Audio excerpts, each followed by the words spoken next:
नमस्कार, मी हिम्मत जाधव, पोलीस उपायुक्त वाहतूक शाखा पुणे शहर या व्हिडिओच्या माध्यमातून सर्व वाहन चालकांना आवाहन करतो की दिनांक 26 फेब्रुवारी ते 1 मार्चच्या दरम्यान पुणे शहर वाहतूक शाखेमार्फत ज्या वाहनांवर दंड प्रलंबित आहेत अशा सर्व वाहन चालकांना आम्ही नोटीस पाठवत आहोत।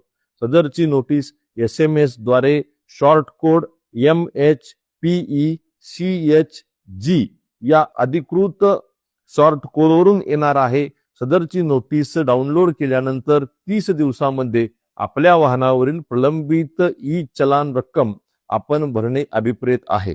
आपण जर ई चलान प्रलंबित रक्कम न भरल्यास आपल्या वाहनाचा लायसन्स परवाना रद्द करण्याबाबतची प्रक्रिया सुरू करण्यात येईल। वाहतूक शाखा पुणे यांच्यामार्फत आपणा सर्वांना पुन्हा आवाहन आहे की कृपया आपण आपल्या वाहनावरील प्रलंबित ई चलान दंड रक्कम भरून वाहतूक शाखेस सहकार्य करावे। जय हिंद, जय महाराष्ट्र।